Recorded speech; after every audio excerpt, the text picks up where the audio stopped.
depuis bi ñu ko créé en 2014 en 2026 plus précisément le 6 juin ci at bi ñu nekk muy 2026 waroon tànn ki war a jiite li nga xamante ni mooy parti bi ci diiru juróom benn at maanaam ki nga xam ni moo nar a téye lenge yi ginnaaw depuis ba ñu créé le parti 2014 ba 2026 les raisons je pense que évoqué nañ ko fi la semaine dernière ou bien le week-end bi ñu génn avec l'historique les précisions ak l'histoire du parti li ci gën a fës nag wala bokk li ñuy jàpp ci congrès bi mooy Ousmane Sonko la ñu tànn mu nekk le président du parti avec un vote suite à un vote bi nga xamante ne nii waa parti bi ñooy dajaloo bu ñu sukkandikoo ci résultats yi ci PV yi nga xamante ni jot nañ ko par rapport ak les votes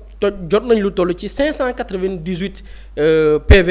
bu ñu xoolee taux de participation bi muy 98,5% selon ñi nga xam ne ñoo am maqaama voté ak ñi nga xamante ni ca bés ba ñoo jébbal seeni PV muy les résultats ñu gis ni sur 598 589 voté nañ donc bu ñu xoolee par rapport ak le taux de participation mën nañ ni parti bi ci téeméer yoo jël juróom-ñeent fukki ak juróom-ñett yi participer nañ muy un taux boo xamante ni taux bu favorable la en termes de participation bu ñu xoolee ci waa diaspora bi recevoir nañ 36 PV sur 45 biir Sénégal jot nañ lu toll ci 553 PV sur 553 mën nañ ni Sénégal sax au niveau du Sénégal le taux de participation est à 100% Ousmane Sonko ñu élire ko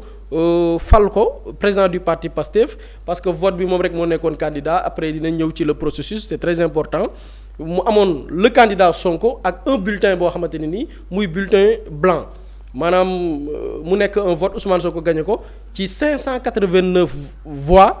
0 bulletin blanc maanaam ña fa teewoon ñëpp ngir voter ñëpp en unanimité dañu voter tànn ki nga xamante ni mooy Ousmane Sonko mais le processus dafay am solo ñu revenir ci parce que lii lépp njeexital la c'est-à-dire que y avait beaucoup d'interrogations sur la légalité du président bi nga xam ne moom sax bu ñu sukkandikoo ci kenn ci responsable Pastef yi muy honorable Babacar Ndiaye wax na ni Ousmane Sonko moo yàggoon sàkku ñu dem congrès ñu tànn président bu bees pour que mu mën a nekk un président légitime pour que les responsables ñoom tamit mën a nekk des responsables légitimes loolu nag dafa suivre un processus c'est-à-dire que dafa amoon d'abord tànneef comme un processus électoral bi ñu defee processus bi y avait un communiqué bi ñu génnee woon le 14 mai atum 2026 ki ko génnee di haute autorité de régulation du parti bi dafa teg benn bànqaas ci biir boo xamante nii ko jiite sax bokkul Pastef maanaam ci seen bi ñuy defaraat parti bi di ko jëmale ci perspective yi ñuy ñëw dañu tànn koo xamante ni bokkul ci parti bi di woo ci turu Mouhamadou Ngouda Mboup mu jiite haute autorité de régulation bi nga xam ni lépp lu jëm ci comme par exemple élection bi ñu jugee ñoom ñoo koy caytu ñoom ñoo njëkk a génne benn bataaxal di yëgal ni parti bi dafay dem ci ay congrès ñi nga xamante ni am nañ mbëbatu jiite parti bii di PASTEF mën nañ tàmbali jébbal la nga xamante ni mooy seen dossier mu amoon nag ay critères c'est-à-dire que candidat bi d'abord dafa war a nekk un militant boo xamante ni nii am na yàggaay ci biir parti bi lu mu néew ñetti at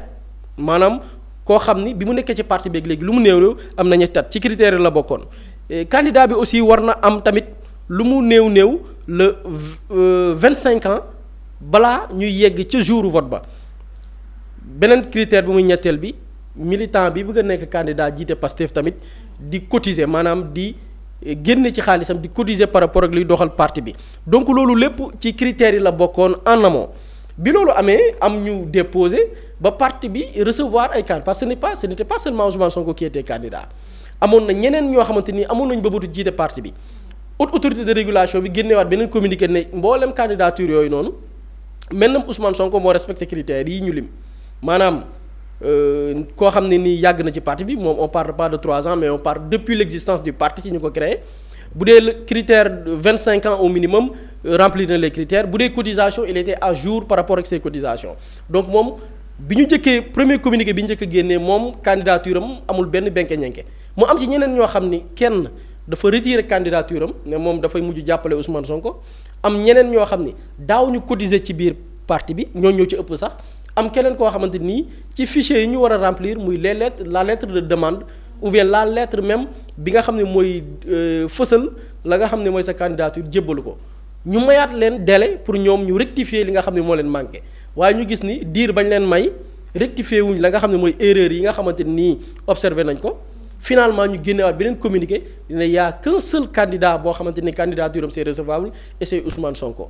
ci noonu la ñu tànnee le jour du congrès ne le 6 la ñuy dem nag ca vote ba donte benn candidat kese moo jàll waaye tamit c'est un processus démocratique nit ñi itam nañu dem tànn ka nga xamante ni nii mooy le président du parti loolu moo waral congrès bu bërki démb bi muy le 6 juin 2026 ñi nga xamante ni nii ñooy les responsables jugee ci ay gox yi fasantikoo avant jour bi aussi y avait amoon na ay biicoog mbaaloo ñu ci bari jàppoon nañ ni le processus même dafa illégal ba am ñenn sax ci biir parti bi ñu recommandé woon ni ña fay représenter parti yi nañu boycotté parce que processus bi jaaru yoon ñun itam en tant que média bokkoon nañ ci ñu couvrir l'événement dajante nañ ak ñi nga xamante ni ñooy les responsables du parti ñu jugee fépp ci Sénégal partout au Sénégal y avait des représentants yi fa teewoon ñu laaj leen ñoom tamit au niveau de leur base selon les rumeurs yi nga xam ne mi ngi jib est-ce que ñoom respecté nañ le processus c'est-à-dire que est-ce que la base militante consulté nañ leen laaj leen seen avis par rapport ñi bëgg a candidater mais aussi gannaaw bi ñu tànnee ni benn candidat moo am ñoom itam est-ce que may nañ leen ñu joxe seen xalaat ni Ousmane Sonko moo war a nekk seen candidat nañ ci teewlu kenn ci coordonnateur Pastef yi di woo ci turu Amadou Ba di coordonnateur communal bu Pastef ca diwaan bi di Gossas nañ ko teewlu par rapport ak le processus naka la tëddee selon ñoom diwaan bi ñu nekkee. pour ñi xamul ñu xamal leen ne comme li ma la wax léegi rek naa la président Ousmane dañ ko yónni si ñun parce que. man dama ne démarche bi nga xamante ne Pastef da koy doxee wax dëgg fa yàlla gis yàggoon nañ bokk ci ay organisation mais une organisation aussi parfaite rawatina ci wàllu vie politique aussi démocrate parce que nekkul rek tey jii man en tant que coordonnateur man maay ñëw toog xool ndax président neex na ma voté mbala naqare na ma voté mais damay jël kaddu sama section communale boo xamante ne ay junni doomu aadama ñoo fa ne am ñu leen représenté au niveau de l'AG AG bi on est composé de 55 membres sur présentiel et hybride lañ def bi ñu waxee nag le choix dafa war a porter sur la candidature du président Ousmane Sonko ñëpp lépp lu ñu doon def dañ ko bàyyi ñëw pour joxe seen kaddu na ñoom benn kaddu lañu am mooy man mi nga xam ne man maay dem di voter ci seen tur di voter ci seen dayoo sant ñu ma lenn. loolu mooy ma jël bulletin Ousmane Sonko daal di koy dugal si mbañ gàcce pour wane ne Gossas moom ñun président Ousmane Sonko mooy suñu président de parti. ñoo ko teelandoo kooku mooy Amadou Ba di coordonnateur communal bu Pastef ca diwaanu Gossas donc le processus c'était ça ñoom ñu ñëw ku ci nekk la base ba sant la ci li nga xam ne mooy vote ba ñu def ko et finalement comme je l'ai expliqué tout à l'heure Ousmane Sonko jël raw gàddu gi ginnaaw vote bi nga xam ne amal nañ ko. ci PV yi ñu recevoir bu ñu jëlee au niveau du Sénégal 553 PV yi ñu jot au niveau de la diaspora mu toll ci 36 PV sur 45 bu ñu boolee lépp muy 589 ci PV ñëpp Ousmane Sonko la ñu voteel mu nekk le nouveau président du parti PASTEF ba 2032 ba xëy na ëllëg 2032 parti bi buy tànnaat keneen mais en tout cas vote bi processus bi nii la demee soxna Ramatoulaye. maanaam Aliou Namite ñëpp fukki voté ki nga xamante ne moo di Ousmane Sonko jërëjëf bu di Pape Samba buñ dikkaatee ci congrès parti Pastef mu doon guléet aussi fii ci biir Sénégal mu am xew-xew bu am solo bi jëm ci wàllum politique dafa mel ni rek parti Pastef daal na tracer la voie aux autres partis politiques fii ci biir Sénégal. Effectivement, je pense que en fait parti Pastef dañoo nekk di rétablir les lettres de noblesse de la politique parce que bu njëkk ba politique en fait c'était une affaire de personne te bu ma waxee loolu di nga gis jaay yu bëri na waaw pourtant parti Pastef Ousmane Sonko moo koy jiite ak yeneen mais fi may waxee c'était une affaire de personne mooy maanaam organisation bi nekk ci parti bi par rapport ak congrès bi le fait que ñu remonter vers les sections communales section yooyu noonu délibéré def PV yónnee ko au niveau de HRP bi nga xamante ne mooy autorité de régulation du parti c'est-à-dire que y a un processus boo xamante ne c'est très très bien organisé très bien structuré te yeneen parti politique yi boo doon dégg sax ay ñoom investiture ngay tàmm di dégg maanaam dañuy dem ba élection ñu am ñu ne candidat parti bi investir na candidat bi te candidat bi tout le temps moom mooy nekk le président du parti donc dégg sax ñu ne la comme tey jii ñu ne Ousmane Sonko il a été élu président de PASTEF à travers un congrès pour un mandat de 6 ans yeneen parti politique yi boo demee gëm naa ni ils sont très très rares bu dee existé na parti politique au Sénégal boo xamante ne dañ naan la seen président parti dañ ko fal pour diiru 6 ans renouvelable une fois c'est-à-dire que concept yooyu noonu c'est quelque chose de nouveau boo xamante ni damaa jàpp ne Pastef mu ngi koy indiwaat ci politique et lii parti politique nii la war a doxee parce que damay fàttali ni ñoom waa Pastef dañ ne woon ñoom seen objectif mooy que Pastef soit au pouvoir pendant 50 ans quand Pastef doit être au pouvoir pendant 50 ans il faut penser à l'après Ousmane Sonko donc tey jii Ousmane Sonko il a été élu président du parti pendant 6 ans probablement en 2029 moom mooy nekk seen candidat pour être président de la République tey jii Ousmane Sonko bu nekkatul président du parti est-ce qu'il y a un relais est-ce qu'il y a des leaders derrière qui peuvent assurer ou assumer la légitimité du parti Pastef te man jàpp naa ne à travers ce congrès wane na ni tey jii Pastef est un parti organisé et très structuré il y a un président de parti mais il y a aussi des vice-présidents qui sont au niveau de ce parti et ce sont des vice-présidents yoo xamante ne tey jii am nañ benn dayo politique boo xamante ne am nañ ko mun naa ci citer El Malick Ndiaye ñoom Abbas Fall ñoom Birame Souleye Diop ay ñoom Bassirou Kébé yi nga xamante ne ay ñoom secrétaire général lañ c'est-à-dire que Pastef léegi contexte politique bi li mu leen gagneloo mooy ils ont une panoplie de leaders yoo xamante ne politiquement am nañ benn assise donc tey bu ñu organiser seen premier congrès te même par rapport à la forme man ci li ma fàttaliku gisuma un congrès qui a autant cristallisé les attentions du peuple sénégalais c'est-à-dire que congrès bi bañ ko annoncé toutes les attentes nit ñi seen xel yépp ci congrès bi la nekkoon maanaam congrès bi lan lañ fa nar a def lan lañ fa nar a waxtaanee tous les médias étaient présents peuple sénégalais bi yépp dans sa majorité ñu ngi doon dans son écrasante majorité ñi bëgg Pastef ak ñi bañ Pastef parce que ña bañ Pastef ñu ngi seetaan congrès bi naan lii du lu bees ñun defoon nañ fi congrès defoon nañ fi lii donc tout le monde dañoo nekkoon exactement xool congrès bi pour seetaan ko pour xool lan lañ ci wax donc déjà dans la forme faire un congrès boo xamante ni ordinaire et puis dire que ce sont les membres des sections communales ñoom ñooy ñëwaat indi li nga xamante ni moom mooy PV buy recueillir le vote de la base te loolu lu tax mu am solo Ousmane Sonko dans son discours mu ngi koy wax mu ngi ne Pastef est un parti de masse boobu ni ñu ko war a comprendre mooy tey jii Pastef du benn parti comme ni ko yenn dissidents yi bëggoon a jaayee ne cadres yi rek ñoom ñoo war a toog waxtaan cadres yi ñoom ñoo war a définir la ligne du parti Pastef c'est un parti boo xamante ni ci liñ ci mën a jàngat mooy ñoom la légitimité da nga koy jëlee ci base bi ñoom ñooy jox légitimité wu bépp leader même booy xool sax par rapport ak ay échéances électorales yi ñuy waajal tout le temps le choix dañ koy delloo à la base loolu tax ñu naan Pastef c'est un parti de masse parce que masse boobu noonu moom mooy jox doole bi nga xamante ne Pastef am na ko te boo xoolee à travers le vote xam nga am na ñu bëri ñu doon wax ne waaw Pastef jamono ji est-ce que le Pastef n'est pas en crise am na ñu bëri ñoo xamante ni seen discours loolu la woon ba ñu relayer ko sax ci média yi ba le président de la république sax moom mi nga xamante ni dafa ne Pastef la bokk mu ne gars yi bu ñu moytuwul parti bi fi mu jëm nii ci yàqu la jëm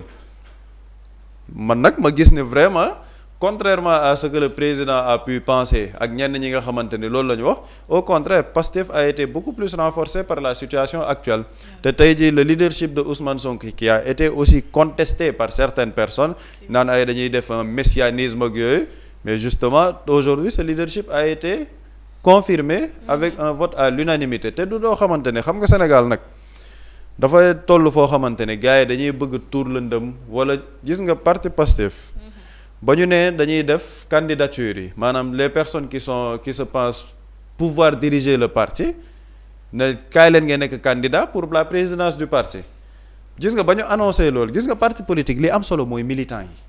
ba ñu annoncé ni ouverture candidat pour nekk président parti bi militants yi ci seen bopp ñoo ne gis nga parti bi yéen ci seen bopp da ngeen ñoo yàpp parce que lan moo tax ngeen di ubbi ay affaire de candidat à la candidature fii benn candidat la ñu am muy Ousmane Sonko mooy suñu président parti processus démocratique bi ngeen di def nii sax c'est très bien c'est très beau mais parti Pastef benn président lay am muy Ousmane Sonko léegi nag ceux qui veulent reprocher aux militants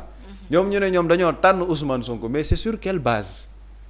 moo tax processus bi am solo et je pense que processus bi li tax ñu defee ko noonu yëpp sax remonter tous les PV indi ko de manière chiffrée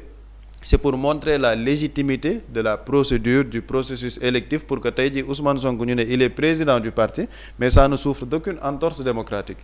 te ñoom entorse démocratique bi sax li tax ma koy wax mooy gars yi dañ naan waaw Pastef dañuy c'est-à-dire que lii benn parti la boo xamante ni benn nit rek moo koy jiite mais nit ki ko jiite militants yi ñoom ñoo ko tànnal seen bopp pour une durée bien précise c'est-à-dire man j'aurais voulu comme tey jii ñu ne El Malick Ndiaye il est candidat pour être président du parti. Abbas Fall il est candidat pour être président du parti wala sax le président Bassirou Diomaye Faye il est candidat pour être président du parti parce que nee na ci parti bi la bokk. Et pourtant nag beaucoup attendaient aussi sa candidature. mais exactement surtout boo xoolee yenn discours yu yenn nit ñi doon def man j'aurais voulu par exemple ñiy wax loolu ñoo ñëpp nekk candidat léegi ci biir section yi am ay nit yoo xamante ne dañu ne non Sonko rek la ñuy fal. yeneen section yi di joxe ay résultats ñu jéem a tóoj affaire yi pour que Sonko soit premier loolu j'aurais pu comprendre ñu ne fii il y a une dictature de la pensée ni Ousmane Sonko la ñu bëgg imposer par force contrairement à d'autres leaders mais les autres leaders là ay ñoom Birame Souleye ak ñoom El Malick ñoom ci seen bopp ñoo ne ku ñeme demal nga poser sa candidature parce que ñun benn président la ñu am muy Ousmane Sonko mais je pense que loolu quand on arrive à ce stade et parti politique c'est une association privée ñi nga xamante ne dañuy nekk naan non procédure bii lii amul démocratie interne j'ai vu même des opposants di génnee ay texte parti wu Pastef naan Ousmane Sonko il a déjà été président pendant 2 ans pendant 2 mandats ci parti bi donc il peut pas avoir un autre mandat ma ni wax yow doo dem lijjanti ci sa parti nga dem def sa congrès bopp ut sa parti ut say militants def say règlement intérieur def say texte mais comme léegi yéen votre folie là vous amène à un autre niveau léegi bokkatoo leen sax ci Ousmane Sonko warul bokk ci élection présidentielle mais yéen a ngi ci Ousmane Sonko warul diriger parti gi nga xamante ni moom moo ko jiite mais à la longue c'est un peu ridicule mais dama jàpp ni daal Pastef ils sont en train de montrer aujourd'hui que politique mën na ànd ak benn organisation structurée boo xamante ne day prévoir l'avenir parce qu'ils sont boo xoolee sax nañu structurer seen bureau politique bi tu es en train de voir qu'ils sont en train de préparer l'avenir de préparer l'après Ousmane Sonko parce que ci man loolu mooy le plus grand défi de Pastef mooy par rapport à la présidence du parti préparer l'après Ousmane Sonko parce que quoi qu'on puisse dire tey jii Ousmane Sonko il a une légitimité telle un leadership tel que tey jii supposons mu nekkoon président de la République ñoom seen charte parti dafa ne bu ñu la falee président de la République da ngay démissionner de tes fonctions donc tey jii keneen ki koy wóotu aussi il faut que mu mën a am ce leadership là pour pouvoir continuer le travail bi nga xamante ne Ousmane Sonko mu ngi ko doon def ci bopp parti bi te boo xoolee nag ni ñu defee seen congrès bi waxtaan yi ñu fa am panel yu am solo yi nga xamante ni def nañ ko fa je crois que Pastef mu ngi nekk dans une nouvelle tournure politique très très mature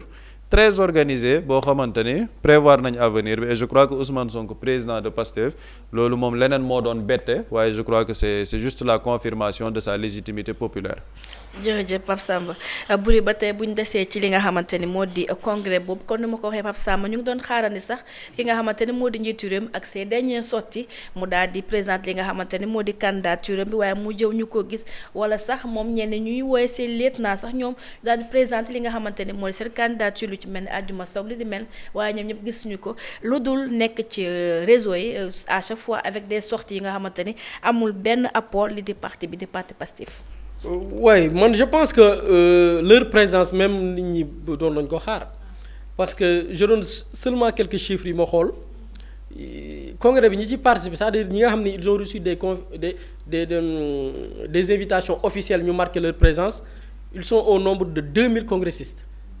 ñi bokk Pastef ak ñi bokkul Pastef boolewuma ci nag ñeneen ñi nga xamante nii nag ñoom fu ne lañ jugee boolewuma ci médias yi nga xam ni ñun médias yi rek ñu étions plus de 350 médias présents 350 médias 1200 délégués yi nga xamante ni jugee nañ Pastef junni yu toftal ñaar téeméer 28 délégations étrangères dégg ngeen même le Rwanda a été représenté beaucoup de pays c'est-à-dire lu toll ci ñaar fukki délégation yu bawoo bitim réew yu toftal juróom-ñett teew nañ ci mbir mi mais boo ko xoolee loolu ci audience vous ne pouvez pas comprendre man damay adopté ñenn ñi ne am na ñoom ñi ngi biir Pastef mais dañu auto exclure seen bopp parce que lu doy nii boo ko manqué bon ñenn ñi seen démarche da nga koy comprendre aussi parce que l'idée de départ et je pense qu'après du ma ci xuus du ma ci sori trop parce que sujet la bu fekkee dafa am ñu amoon mbëbëtu tas Pastef dem ba à la fin ñu ne vraiment toutes les sections ñoom nee nañ benn candidat la ñoom Ousmane Sonko loolu aussi yaakaar bu tas la bu sa yaakaar tasee aussi doo dem fa nga xamante ni xëy na doo fa jëlee lu la neex. tu te autoproclame ne yow ci parti bi nga bokk. xanaa di nga mën na ñëw sax la moindre des choses même si boo duggul sax mais nga ñëw teew parce que yow tu te dis tout le temps que ci biir parti bi nga bokk. mais parfois aussi tey ñenn ñi nga xamante ni peut-être sax du bëgg citer seen tur mais c'est des gens qui s'activaient pour saboter ce jour-là dans les réseaux c'était des gens yoo xam ne ils étaient dans une démarche de saboter la journée fan lañ tàmbalee processus bi jaarul yoon demaat ba ci digg ba ne non léegi candidat yi ñuy recalé def leen recours dugal leen recours dama leen wax ngeen dugal recours ñu dugal peut-être am na ñu def recours mais recours ba xëy na jàllul am na kenn ku désisté ne moom bàyyi na candidature am mais daawuñ cotiser dinaa ñëw ci cotisation yooyu noonu ñu dem ba ne ok benn candidat la ñu retenir li ñu des c'est des candidatures irrecevables nga ne waa ñi ngi dem ci bés ba sax waaye saboté leen ko c'est-à-dire que yéen ñi ñi mandaté pour ngeen dem teewal fa militants yi à la base bu ngeen demee saboté leen jour élection yi imagine ce genre de personne yow non ñemewoo ñëw ci congrès boobu yow xalaatoo ko sax sa juróom-ñaari xel xalaatul nga naan da ngay dëgg sa tànk ci congrès boobu t'as tout fait pour saboter cette journée donc ñooñu leur absence aussi dañ koy comprendre mais li ci gën a am solo mooy lan lañ ci mën a jànge Pape Samba dafa souligner affaire bu am solo muy démocratie mënoo ko incarner da nga koy doxal ci réew te tàmbale woo ko sa parti ñun on a tous les problèmes Sénégal parfois yenn problèmes yi war nañu bañ a bett ñi ñuy jaay démocratie dem ba jot le pouvoir doxalee na leen pourtant bu ñu amoon benn bët wala boog di caytu nañuy doxalee seen parti mënoon nañu jàngal nit ñi est-ce que démocratie boobu ña ko doon doxal seen parti da nga naan non fii plusieurs partis politiques moo tax ba ma gisee keroog le président de la République jour bi ñuy commémorer wala boog centenaire le centenaire du président Abdoulaye Wade le président de la République Bassirou Diomaye Faye qui parle de don de soi di wuti référence feneen alors que moom don de soi bi biir partem la parce que quoi que l'on puisse dire président Abdoulaye Wade ak lépp lu ñu ko mën a teel ci des choses positives président Abdoulaye Wade présidentielle bu 2019 PDS amul candidat on parle de parti démocratique sénégalais parti boo xamante ne nii démocratie pourtant bu amoon interne benn candidat recalé nañ ko avec tous les cadres yi parti bi am waroon nañ mën a tànn kenn ne ko yaay suñu candidat parti bi du jëmm mais c'est un parti boo xam ni 2019 bokkuñu amuñu candidat yeneen élection yi ñëw amuñu candidat pourquoi parce que parti bi benn nit la muy le fils du président du parti alors que y a un parti boo xam ne moom bi ñu demee jaar ci ay pexe ba nit ki ñu ne kii dañu fexe ba mu nekk candidat nit ki il s'est préparé ne parti bi du jëmm je me dis que président de la République tey buy jël référence ci politique bul fan lay dem fu dul partem parce que partem dafa wane benn yoon boo xamante ne nii mais en ce qui concerne la démocratie interne partem daf ci nekk et dans les candidatures dama ci gis benn pàcc bu am solo muy les cotisations xam nga ñu candidaté wu ñu ci bari dañu recalé seen candidat parce que daawuñu cotiser ci parti bi mais c'est du bari duñu ci mais c'est très man pour man ci critères yi ñuy tànnee ki jiite parti bi critère boobu moo ci ëpp solo parce que xam nga la moo ci ëpp solo ça témoigne que parti bi li koy dundal du occuper nañ fonction la ñu sàcc ci xaalis ba ñu dénk ñu koy cotiser def ci parti bi non non mais militants yi ci boppam ñooy cotiser loolu li muy jàngal mooy parti la boo xamante ni du le président du parti wala les responsables yi occuper certaines fonctions ñooy dem par le biais des moyens de l'État di ci sàq di ko dugal ci biir parti bi wala di ko financer ay militants mais au contraire militants yi ci boppam ñooy cotiser dama gis ci dans les chiffres yi ma jot 160 000 bracelets jaay nañ ko 160 000 bracelets ñaata lay jar 1000 francs xam nga ñaata la ci xaalis 160 millions 160 millions un parti pour c'est-à-dire qu'il y a un modèle économique de ce parti là boo xam ni au lieu de en fait parti bi lan la ci yeneen parti war a mën a jàngee imaginez en 3 jours un parti politique jaay lu toll ci 160 000 bracelets 1000 francs c'est 160 millions loolu rek campagne la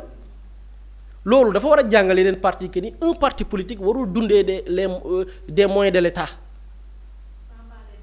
sans parler des cartes c'est-à-dire que le parti Pastef tey ak structuration bii am ni le parti mën na dem ne 1 milliard la ñu soxla pour campagne et 1 milliard mais 72 heures ku ci lever 160 millions fekk 2027 fekk 2029 tu peux lever 1 milliard 1 milliard tu fais une excellente campagne électorale pour man jàngat yooyu laa am ci par rapport ak ce congrès le processus démocratique benn mais aussi l'organisation interne du parti démocratie bi ñuy jaay est-ce que ñu ngi koy doxal seen biir parti da ngay gis ni effectivement c'est une chose boo xamante ni nii du discours mais lu ay nit di jëmmal la nit ñi ñooy bokk ci parti mais xaaruñ ci parti bi alal parce que parti boo gis militants ak sympathisants yi di xaar ku leen cotiser jox leen mooy parti boo xam ne dafay inciter ñi ko jiite ci sàcc bu dee ni dañ leen dénk ay ndombal tànk bu dee ni nag en retour dañu gis ne nit ñi ñooy cotiser di def ci parti ba là pour man ay misaal la ci wàllu changement yoo xamante ni waxuma rek ci biir parti ba mais les autres partis politiques dañ ci war a inspiré wu xam ne la donne a changé. te militant di naan nen fay sax ticket pour dugg ci li nga xamante ne mooy di seen ay rassemblement ça devient autre chose. exactement et man dama di que même gars yi mënoon nañ comme defoon nañ arena je pense que c'était payant mais bii pour man waroon nañ ko def des rassemblements yoo xam ne des rassemblements payants Ousmane Sonko sax am nañu ko mere gis naa benn militant bu ko clash ne ko mënoo ñu woo dee ñu woo fu ñu xaj woo ñu fu ñu xaj quoi. parce que waaw del woo militants yi foo xam ne xañ nañ fa mais boo wootee woo Dakar Arena xam nga xam ni gars yi xajuñu fa donc loolu aussi boobu xeer la boo xamante ni ñoom recevoir nañ ko mais je pense que lu ci bari parti bi par rapport ak li xew ci week-end bi lu bari parti bi jàngal na ko la classe politique mais aussi les autres organisations qui sont là par rapport à l'organisation interne par rapport ak parti na mu war a doxee mais aussi par rapport ak l'engagement militant lan moo ko war a laal parce que nit bu ñu demee bay cotiser di génne seen xaalis rek mooy alal lalu ko ànd bi alal lalu ko mais idéologie moo ko lal ak gëm-gëm donc je pense que au lieu de ñenn ñi di polémiquer par rapport ak ci ay détails débat bi mooy ce parti là naka la mën a inspirer d'autres partis politiques au Sénégal et à l'étranger pour que ñu xam ni politique idéologie la ngëm-ngëm la politique du pour am alal mais politique don de soi la parce que yow yaa jël volontaire ne da nga bëgg a servir sa dëkk à travers la politique boo demee nag ba ciy tënku lay misaal ni xëy na ëllëg bu ñu la dénkee di nga yorin wu sell ci mission nga nekk mooy na nga doon doxalee seen biir parti nan la ndax lu war a dal xel la et je pense que man loolu laa jàpp par rapport ak tey cette organisation ou bien ce congrès là par rapport ak vote beeg processus bi nga xam ni moo terminé ci tabb ki nga xam ne moo war a jiite Pastef pendant 6 ans. En tout cas ils ont montré la voie soit da nga koy gis ci aspect positif soit nga gis ko ci benn aspect mais ils ont montré la voie te parti bu ne mën na cee jël li nga xamante ni moo di lu koy amal njëriñ ñu dikkaat ci wala ñu des ba léegi ci yëfe rek waaye bi pa dañuy jàll ca rassemblement ba mag ba amoon foofu ca Dakar Arena ak ñaareelu bés ba rek gis nañ ni aussi ca thème bu jiitu bi di kàddu Ousmane Sonko daal di yëkkati jëmale ko ci